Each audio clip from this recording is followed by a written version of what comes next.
Hello Nidorinas and Nidorinos, I'm KingNido and today we're coming from Mahogany City where the Ice-type explorers are looking to get their 9th victory in a row. But to contend with that, it is the Medalliators who are having a terrible start to their season, which is not expected as they are expected to make the Elite Four. So let us know in the comments below who you think is going to win this matchup. Will it be the Ice-types? Will it be the Flying types? Let's go! That's right, unfortunately for the Medalliators, they have had a terrible start to this season and they are going to be starting out with Gliscor, who needs to get its head in the game, and Braviary in its Unovian form. It is going to be Cloyster and Mamoswine making its debut for the Mahogany Explorers here, and immediately it is on the receiving end of a Sand Tomb from its fellow Ground-type Gliscor with that speed control, trapping it in the quicksand, but Mamoswine is going to respond with the Shore Up, immediately restoring its health back to full strength, but it will be taking damage from that quicksand. Braviary is going to go for the Misty Explosion, and it instantly takes itself out of this matchup, and it doesn't actually do a great deal of damage to anyone on the field. Looks like Cloyster took the brunt of it, as it is going to go with the Dragon Hammer here onto Gliscor. Gliscor already having taken a lot of damage in this matchup, and there is that Sand Tomb doing damage to Mamoswine. Have to wonder what Braviary was thinking, as out comes Salamence for the Medalliators with that Intimidate ability, immediately cutting into that physical attack of the two Ice types. Salamence is going to go for the Mega Drain, capitalizing on that part Ground type, making it super effective of Mamoswine there. And it's followed up by the flip turn from Gliscor, the 1-2 connection of those super effective hits, and Mamoswine is eliminated immediately. The Medalliators are back in this as Gliscor goes back to the bench. Clearly, it has its head in the game for this matchup, as out comes Honchkrow. Cloyster immediately going for the recycle, but unfortunately that is going to fail.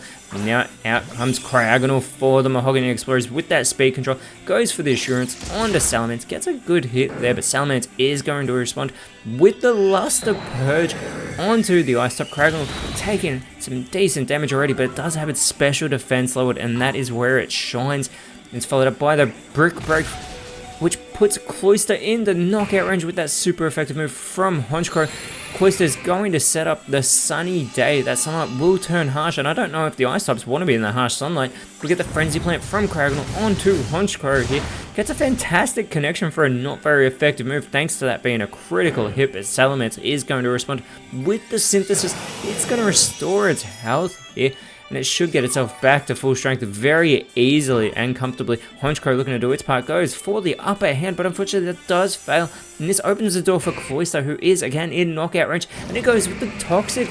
This is such a clever play. This is going to badly poison Salamence, so it is going to get progressively worse with every turn that passes, and already we see it taking the effects on Salamence, doing a little bit of chip damage. Again, it will get worse every time as Cryogonal has to recharge after the Frenzy Plant. Salamence with the Screech here onto Cloyster. This is going to lower its physical defense a great deal, but it's such an easy target. Maybe it should have just gone for the elimination. Honchkrow, though, does do that, going with the Thrash, and there's actually a really smart play by these side, because Honchkrow with that super lock, unfortunately, doesn't have the Moxie ability, which I was about to say, but it is not on the home side, so it doesn't have its hidden ability. And out comes Sneasler, who is the Terrestrial draftee for the Mahogany Explorers, and it has been embracing this Ice typing. Normally it would be weak thanks to its fighting typing, but it has that Ice typing now, which makes it super effective against the Flying types.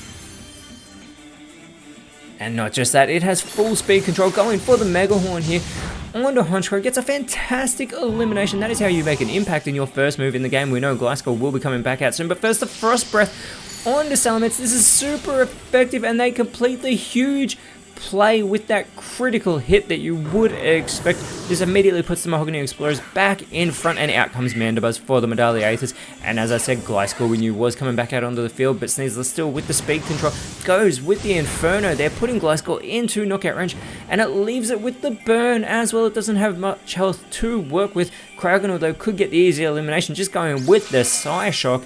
And this 1-2 combination takes Gliscor out of this matchup. The Mahogany Explorers are in full control right now. Mandibuzz, though, with the Electro Ball onto Sneasler, does very little damage as that sunlight does finally fade over the field, and out comes Gyarados for the Medalliators. Another intimidating Pokemon out here to lower that physical attack of the Ice type. Sneasler, though, with the Scorching Sands, unfortunately that will fail. It doesn't affect the Flying types who are immune to ground type moves. We get the Hex, though, from Cryogonal onto Gyarados. does a little bit of chip damage, but Gyarados is going to respond with the Inferno. This will be super effective, but Sneasel is able to get out of the way. Mandibuzz though looks to follow it up with the Gust, going for Craggle. Gets in a good hit, but Sneasel now with its opportunity goes for the Poison Gas, yet again poisoning the Medallia Aethers, both Gyarados and Mandibuzz. Sneasel looking to its roots there with that part poison typing that it normally has as poison the two remaining Medallia Aethers. They are on a ticking clock here. We get the Terrain Pulse from Craggle onto Mandibuzz, very little damage. Gyarados with the Luster Purge on to Sneasler. That normally would have been quite super effective as well. Mandibuzz follows it up with the Liquidation. They clearly want Sneasel off this field, giving it a lot of damage already, but there is that poisoning afflicting both Gyarados and Mandibuzz here. And Sneasler having that base 130 attack. It has been cut into thanks to that Intimidate, but it's still such a powerhouse. Going for the Draining Kiss, trying to get some of its health back. Taking it there from Gyarados. Very little, but any health you can get back is always fantastic to try and keep you in this matchup. Craggle with the Snipe Shot as well. Looks like they see Gyarados as the bigger threat, going with that not very effective move, but does get the critical hit there. Gyarados though is going to respond with the Fusion Flare, and this time it is going to connect, going for Sneasler, who is going to be eliminated with that super effective move. The Medallia Aethers need to go for these big hits. They are still in this as that poisoning continues to chip away at their health. Mandibuzz is going to go for the Facade. Fantastic, because it's poisoned, and now the Medallia Aethers have completed the huge play to level the playing field. It is now a 2 versus 2 matchup. And that poison is still afflicting the flying types, but the last two Pokemon for the Mahogany Explorers are about to come out. It is going to be Beartic, and it is joined by Lapras here. Gyarados with the speed control immediately goes for the Flail onto Lapras, gets an okay hit, but Mandibuzz goes for the Zap Cannon, gets a critical hit on Beartic as well, and it's left it with that Paralysis, so it's going to slow it down, although the Medallia Aethers already have speed control. Beartic may be unable to move. The Draining Kiss, super effective, although it doesn't do a great deal of damage to Mandibuzz. Lapras is able to restore its health, almost getting itself back to full strength as well, and Beartic is unable to move. This is what the Medallia Aethers need. They need to capitalize, because again, that poisoning chipping away at the health of Gyarados and Mandibuzz. They have that ticking clock, but they can hit huge and hit large. Gyarados is going to go with the Rock Smash onto Beartic, another super effective hit there.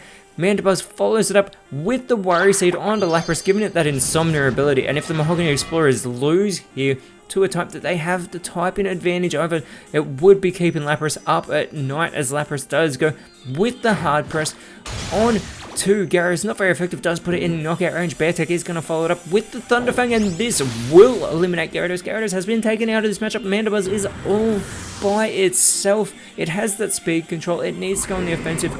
It is feeling the effects of that poisoning that have just put it into knockout range.